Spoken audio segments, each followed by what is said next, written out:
Alrighty, so I am working on getting a good visual here for how to apply the Color Street nail strips. The first thing I will say is that I removed all my polish. The next thing that I did was that I put cuticle oil on and pushed back all of my cuticles. I used this metal cuticle pusher, which I really like because it allows me to not only push back the cuticle edges, but it also allows me to scrape away the dried cuticle pieces that sometimes kind of collect around the outside of the nail here.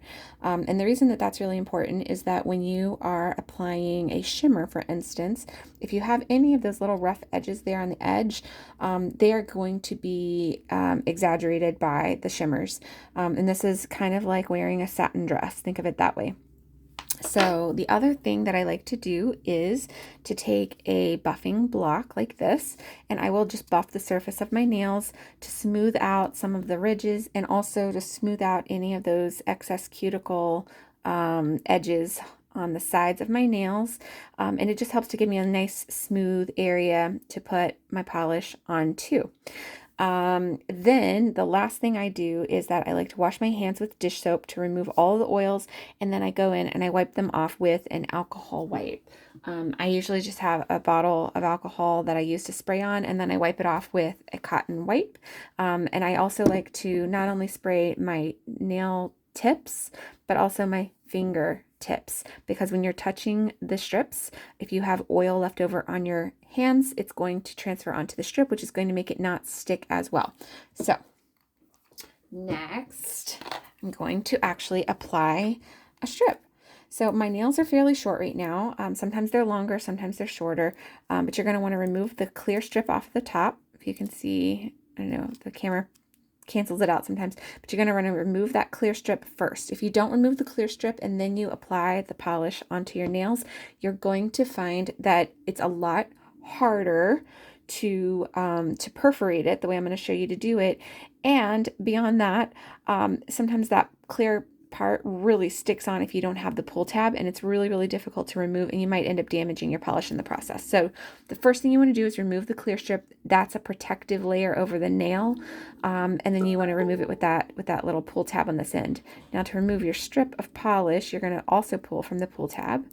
So something like this, and you're going to pull it off, and I like to do a T shape. So I will turn it like this because it gives me a little more coverage, something else to hold onto. I also like to go ahead and remove this tear tab here. It's perforated, so just pull very slowly, and you'll see it's nice and rounded on the other side. Now I've had the strip sitting out for a little bit just so it can get to kind of room temperature, but I'm going to place it as close as I can to the cuticle line without going over the end. And then I'm going to just like touch it down with my finger there. And then before I rub it all the way down, I want to just kind of look at where it is on the sides to make sure that it's aligned. Now, the thing is that this strip is a little bit wide for this nail. And because the shape of my nail is a little bit, like it kind of goes up at a V shape. It's rounded, but it goes up at a V. So it's going to take a little bit of effort to trim it. So what I'm going to do is first, I'm going to just put it on, and then I'm going to use my thumbnail to perforate the edge of the strip. And I can always go back later and clean up the top part of it, but right now I want to focus on getting this part clean. So what I will do sometimes is I will use my thumbnail, because I do my thumbnails last. I will use my thumbnail to kind of press it into where that cuticle line is so that I can get a nice clean break. Now the other thing you can do is use a cuticle pusher to remove that excess out of the way. But if you do that, beware. You want to simply press down and away. You do not want to drag it. If you drag it, you're going to get a wrinkly edge there, and it's going to not look very pretty if it starts looking kind of jagged. So see, that one's nice and clean. So on the other side, I'm going to do the same thing. But you'll see here, it's actually really close to my cuticle line. And if I pull the skin back with my finger, I can actually press the strip down. And sometimes I can get that strip, if it's just barely bigger, I can just move the skin out of the way and press it down to the nail and then let the skin go. And then the skin's going to cover it right back. And now I didn't actually have to trim it. So it keeps it nice and clean with that nice rounded edge at the bottom, and it doesn't have to look jagged at all.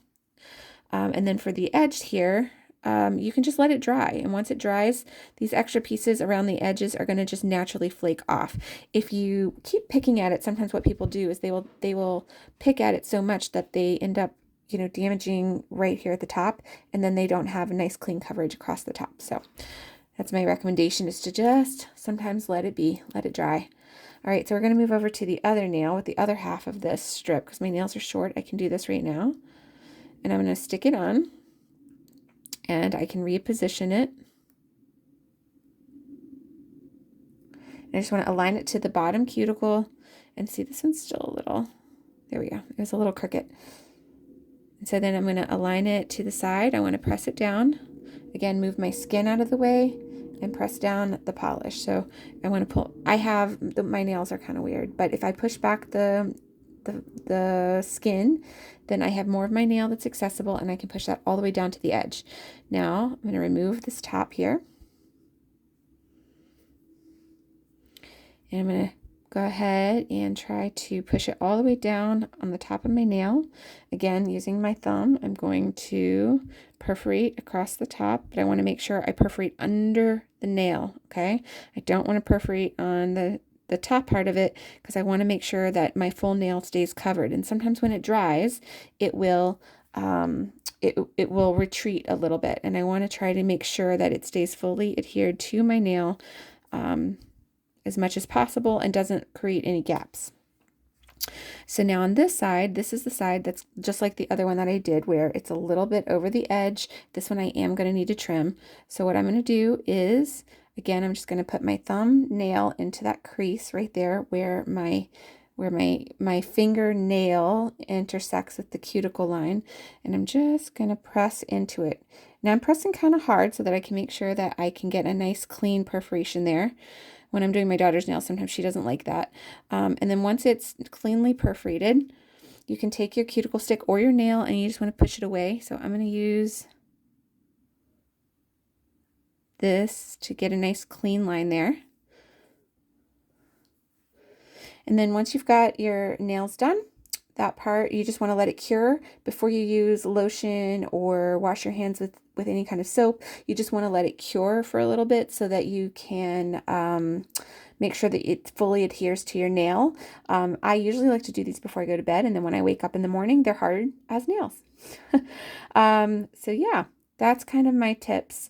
Now, the other thing that I'm going to do is, once these have fully cured, I will go in with either my plumping top coat or my nail strengthener, and I usually will put a top coat on them. I like the plumping top coat because it does give it a little more of a 3D dimension, but the nail strengthener is also good, especially if you have very weak nails, to be able to add that extra layer of support.